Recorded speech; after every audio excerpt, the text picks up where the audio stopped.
Hola, bienvenidos a este podcast académico en el marco del doctorado en Ciencias de la Educación de la Universidad de Cuauhtémoc, la asignatura Condiciones Sociopolíticas en la Educación Global y la actividad número 1 de la unidad 1 sobre políticas educativas, educación y sociedad. En este espacio hablaremos acerca de un tema que es transversal en nuestras realidades, la política, enfocada al entorno educativo. En este sentido se irán respondiendo 5 cuestionamientos para llevar el hilo conductor de esta temática en relación con la educación. Así que, comencemos. En primer lugar, ¿qué es la política? Rizvi y Lingard, 2013, citando a Day, 1992, nos traen una definición polémica, simple pero efectiva, en la cual el autor sostiene que es cualquier cosa que los gobiernos decidan hacer o no hacer, en referencia a las políticas públicas, quizá trayendo a memoria lo que Aristóteles enunciaba como el bien común en la polis. Para Rizvi y Lingard, la política expresa un patrón de decisiones en el contexto de otras decisiones tomadas por actores políticos en nombre de las instituciones estatales desde posiciones de autoridad. En este sentido nos dan un concepto más amplio sobre relaciones de poder, decisiones colectivas, gobernanza, cada uno de estos conceptos con una carga histórica y filosófica enfocado desde distintas escuelas de pensamiento y que van orientando el dinamismo de una sociedad determinada, al cambio o no de la misma. Esto nos lleva a un segundo cuestionamiento y es: ¿cuáles son los propósitos y tipos de política? Estos propósitos, como se mencionó anteriormente, están ligados a las decisiones y posiciones del Estado enfocados a una problemática o temática específica, donde se visualiza un futuro esperado, lo cual se plasma de manera general y permite que la realidad se reinterprete, dirigiendo acciones y conductas para guiar a las personas e instituciones hacia una dirección determinada. Estamos hablando de capital simbólico, asignación de recursos, distribución o redistribución de estos, también la unificación de criterios sobre algo determinado. En palabras de Rizvi y Lingard, asegurar la consistencia en la aplicabilidad de normas y valores autorizados en diversos grupos y comunidades. Políticas de reconocimiento, incrementales y racionales, lo que no quiere decir que sean siempre consensuadas, pues muchos de estos procesos implican el carácter autoritario de quien ostenta el poder o logra establecer negociaciones o relaciones burocráticas entre estructuras, lo cual influye en el contenido de las políticas y el discurso que se plantea para expresarlas. En este sentido podemos hacer distinción de las políticas públicas simbólicas y materiales, racionales e incrementales, distributivas y redistributivas. Un siguiente cuestionamiento que nos guía en este proceso es: ¿qué es la política pública y la autoridad estatal?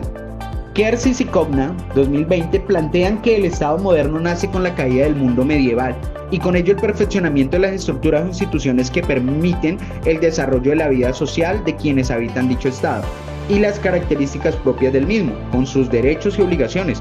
Por ello, para lograr esto, se deben tomar decisiones sobre el direccionamiento, las estrategias en cuanto a la forma, los recursos, las condiciones particulares, es decir, tener una política pública que logre direccionar eso que se quiere. Para ello es necesario que se presente la administración pública, lo cual representa a la autoridad estatal que genera legitimidad y autoridad en términos de Weber. Para el establecimiento de ellas, las cuales apuntan a mejorar el desarrollo de la vida social en ámbitos como la educación, el saneamiento básico, cultura, soberanía y defensa del territorio, ciencia, tecnología, investigación e innovación, salud, distribución de tierra, entre otros muchos frentes.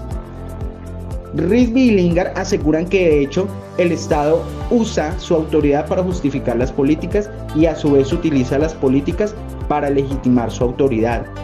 El siguiente cuestionamiento apunta a ¿qué cambios en los procesos de las políticas educativas identifican estos autores? Ellos mencionan que hablar de estudios políticos es relativamente reciente, posterior a los años 50 del siglo pasado. Asimismo, los contextos educativos se han tornado más complejos y extensos, lo que ha llevado a los distintos gobiernos a trasladar las soluciones de mercado para satisfacer demandas educativas. Muchas de ellas no se sitúan propiamente en el marco de los estados nacionales, sino que se discuten en otras esferas.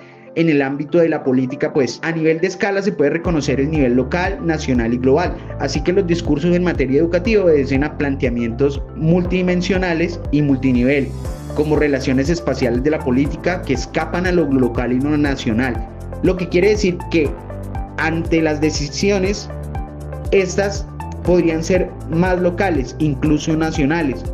Hoy por hoy no lo son. pues siempre están influenciadas por lo global. Organismos como la ONU, la OCDE, la Unión Europea, el Banco Mundial, el Banco Iberoamericano de Desarrollo, entre muchos otros, que sostienen marcos de referencia en los cuales se mueve la política pública en materia de educación, con las implicaciones propias de los intereses hegemónicos dominantes. El quinto y último cuestionamiento nos lleva a revisar cuál es la relación entre la educación y el desarrollo. La política educativa hoy por hoy se relaciona con otras políticas en un contexto globalizado donde la educación se considera como la mejor política económica, necesaria para garantizar la competitividad a nivel global, y que se mide a través de pruebas externas como la PISA e indicadores de los distintos organismos supranacionales en materia de desarrollos tecnológicos, nuevas subjetividades, formación en ciudadanía, educación para el trabajo, entre otras, que como ya se mencionó obedecen a marcos que escapan a los intereses nacionales y locales, que en última son requerimientos del contexto global.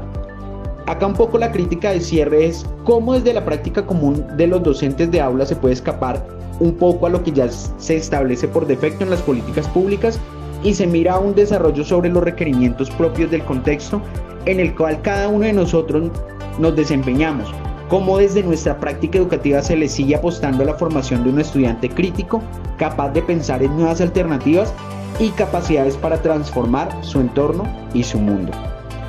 Esta es la reflexión final que queremos dejar en este espacio. Nos vemos en una próxima oportunidad.